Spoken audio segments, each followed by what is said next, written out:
Vocês. Nós deste lado vamos aqui seguir com o programa Sua Manhã. O Olhar Atento também vai ser para os materiais hospitalares que temos em casa.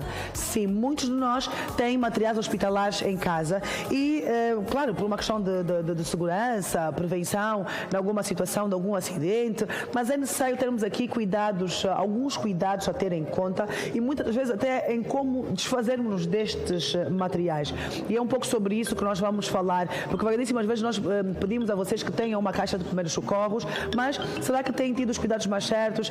Então é um pouco sobre esta realidade que queremos compreender e para esta missão eu já tenho as minhas convidadas. Hoje eu tenho o prazer de receber Maura Francisco da Silva, que é biomédica. Muito bom dia, Maura. Exato. E tenho também a querida Mónica Tiago Luís, que é técnica em enfermagem. Seja bem-vinda. Obrigada. Muito bem. Hoje, então, para falarmos e também de alguma forma orientar-nos, não é? Sobre como é que nós podemos então cuidar aqui dos nossos materiais hospitalares, que muitos deles temos em casa. Seja uma máquina de medir a tensão, as famosas máscaras, não é? Que desde a altura da Covid, não é? Que agora todos nós temos máscaras em casa, a caixinha de primeiros socorros, enfim, temos aqui, e vocês trazem aqui também uma série deles. Então eu vou começar por querer ouvir a Maura. Maura, o que é que devemos ter em linha de conta quando falamos aqui dos materiais hospitalares e até ajudar-nos a perceber porque é que atualmente é muito comum termos muitos destes materiais em casa. Ok, mais uma vez, muito bom dia. Falar de materiais hospitalares, quando a gente está a dizer materiais hospitalares, parece que a gente só vai encontrar nos hospitais. É exatamente isso que a Duda disse. E agora é muito comum encontrarmos nas nossas casas. Por quê? Porque parece que doenças como hipertensão e a diabetes têm sido muito frequentes no nosso seio familiar. Antigamente parecia que o índice era menos com relação agora, por isso é que é muito comum encontrarmos esse tipo de aparelho em nossas casas e, aliás, é importantíssimo termos, não esperar simplesmente indo para uma consulta, o médico orientar, porque principalmente pessoas com hipertensão é necessário monitoramento semanal. Exatamente, para saber então se o tratamento está a surtir efeito ou não. Então, será que ter estes materiais em casa acaba por ser um indicador até de, se calhar, doença grave em algumas situações? Não necessariamente, também prevenção. Isso. Também a prevenção. Sim, porque eu posso ter o aparelho de medir a pressão sem necessariamente ser hipertensa, mas ter uma noção de que preciso de alguma forma me cuidar para então não desenvolver a hipertensão. Exatamente. Muito bem. Eu vou também aqui passar a palavra à Mónica. Mónica, eu vejo que vocês trazem aqui muita coisa e inclusive até temos aqui uma caixinha de primeiros socorros, mas eu queria que ajudássemos a perceber que normalmente que materiais é que são mais comuns, não é? Em termos em casa. Falamos aqui, não é? E a Maura já falamos aqui, por exemplo, da máquina de medir a tensão, não é? Que outros materiais é que são comuns ou que devíamos ter, não é? Por uma questão até de prevenção mesmo. Certo, muito obrigada mais uma vez. Os produtos que nós devemos ter, principalmente em casa, nesta altura das nossas vidas, é máscara. Máscara é necessário para nos prevenirmos. Muitas vezes temos alguém em casa que está engripado, está com uma tosse, e nós não temos como nos prevenir da mesma situação. Temos que ter um medidor de glicemia, porque por mais que a pessoa não seja diabética, é necessário que nós tenhamos um monitoramento contínuo. Exato. Para sabermos como é que está o nível de açúcar, como é que não está. Dentro do nosso kit nós encontramos o álcool etílico. Isso. E também a betadina. São produtos que, por mais que pareçam que só devemos encontrar em hospitais ou unidades de saúde, devemos ter em casa, porque o álcool é simplesmente para nos desinfetarmos. Tem aquele momento em que nós chegamos às pressas, não temos como ir à casa de banho para lavar as mãos, então você pode colocar simplesmente o álcool, desinfeta as mãos e fazer outras atividades. A betadina, de igual modo, para a higienização de feridas ou de qualquer outra situação que venha comprometer a saúde de alguém. Atualmente, muitas pessoas têm tido problemas respiratórios também, bebês e não só. Então, o nebulizador é indicado para essas situações. Exato. Olha, e ainda bem que vocês tocam nesse aspecto, não é? Mas muitas pessoas têm muitos desses materiais e não sabem exatamente utilizar. Eu queria que vocês falassem sobre o perigo disto. Se nós vamos ter uma máquina de medir a tensão ou para medir o nível glicémico, enfim, é importante que as pessoas de casa saibam manusear estes aparelhos. E às vezes acontece que em muitas famílias só uma pessoa é que sabe. E se eventualmente essa pessoa não estiver numa situação de emergência, pode até acontecer o pior. Exato. Dusa, eu tenho dito sempre nas minhas abordagens que técnicas de primeiros socorros todo mundo tinha que ter. Porque todos nós estamos sujeitos a qualquer incidente. Claro. Então, primeiros socorros, como o nome diz, é o primeiro contacto em que a pessoa vai ter, né, para alguém que se acidentou com algum mal súbito. E quando não aplicado de forma correta, pode comprometer a vida dessa mesma pessoa. Isso. O mesmo acontece com esses aparelhos. Por exemplo, eu falo muito aqui do medidor da pressão arterial e da glicemia por serem mais comuns. Entra também aqui o nebulizador, sim, né? Sim. Parece que agora é uma febre, pessoas, principalmente crianças, claro, fazerem nebulização, né? Por conta de algum problema respiratório. E médicos recomendam sim o uso, mas muitas dessas pessoas realmente não sabem como usar. Por exemplo, o nebulizador, ele é de uso individual. Isso quer dizer que se alguém de casa precisar, não pode usar tem que ter outro. Exatamente. Mesmo tentando esterilizar, se calhar, o aparelho, não dá para ser utilizado. Porque às vezes, imagina, uma mãe pode ter 3 crianças, não é? Então, se tiver 3 crianças, às vezes a mesma criança as crianças vão utilizando o mesmo aparelho.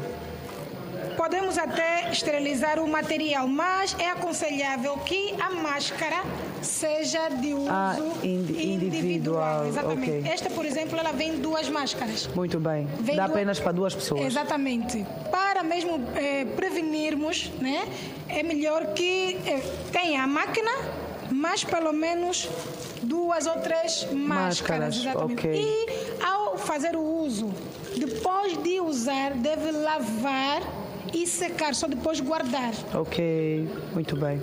Só depois guardar.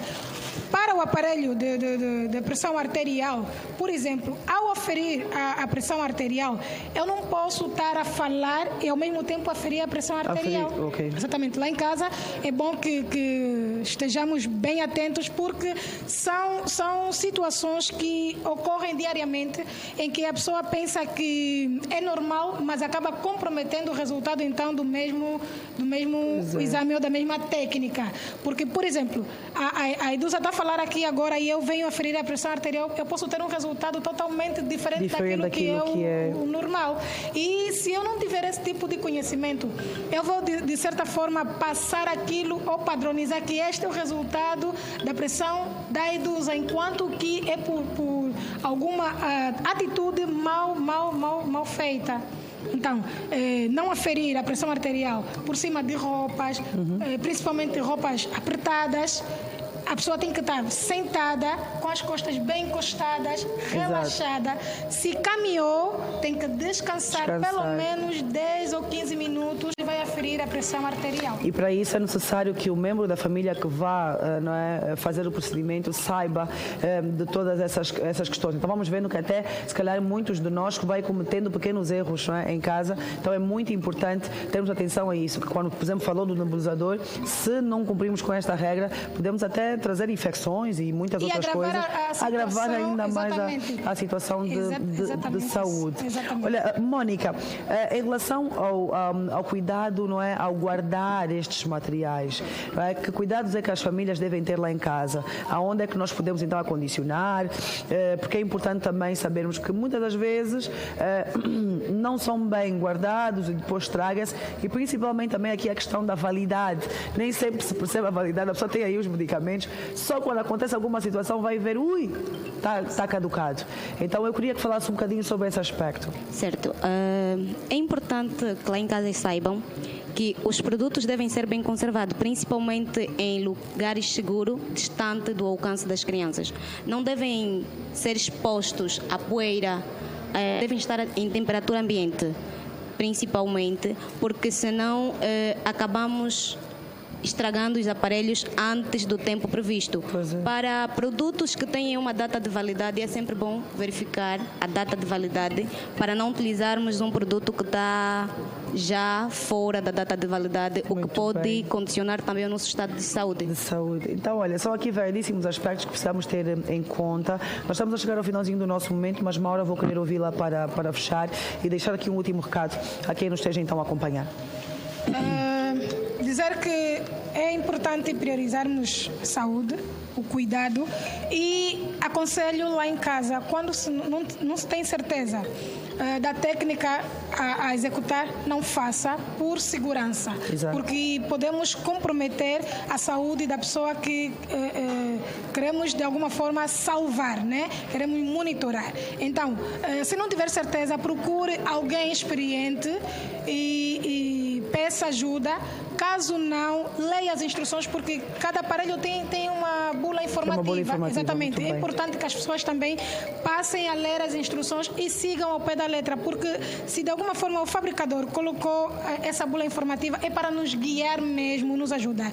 Com o termômetro digital, tanto o de mercúrio, é importante. Se for o digital, é importante verificarmos as pilhas antes de usarmos. Se for o de mercúrio, temos que ter muita atenção, embora que o de mercúrio não é muito aconselhável o uso em casa por conter uma substância tóxica, mas existem casas em que tem o termômetro de mercúrio, então tenham atenção aos materiais, às datas de validades e boa sorte. Pois é, boa sorte. E em caso de dúvida, claro, sempre procurar um profissional para dar-nos então a melhor orientação. Maura Francisco da Silva, biomédica, Mónica Tiago Lixa, técnica de enfermagem, muito obrigada. Foi um prazer recebê-las e eu espero poder contar com vocês em próximas oportunidades. E nós temos um brinde para dar aí dos muito obrigada, sim. Por favor. Muito obrigada. Receber um brinde em produção, ajudar então aqui a nossa convidada. Em nome da nossa empresa Saúde Pro, né? Nós vamos. Muito obrigada. Vamos fazer, não que em casa da Iduda tem alguém hipertenso, né? Mas por questões preventivas. Exatamente, muito obrigada. Um porta-chave e uma esfográfica sim. para anotar assim alguma coisinha. Muito bem. Como eu estou aqui a falar, até a pedir para vocês me pedirem já atenção, mas como eu estou aqui a falar em movimento, então se calhar é melhor não. Já aprendi, tenho que estar tranquilita. Muito obrigada, vou usá-lo sim de bom grado. Olha, foi então aqui esta conversa maravilhosa. Mas eu vou pedir a minha produção, Star, por favor, guardar o meu presente, o meu brindezinho, minha lapiseira também. E aqui ajudar também aqui as minhas convidadas. Agora sim, vamos para um próximo momento do nosso programa. Nós tivemos então a falar sobre os materiais hospitalares que muitos de nós têm em casa, e sim por uma questão de prevenção de doenças, mas que também devemos ter aí atenção a muitos elementos para não agravarmos o estado de saúde, e principalmente é importante termos o domínio do procedimento, do uso do material, para que realmente tenhamos um bom resultado. Vamos hoje também ter aqui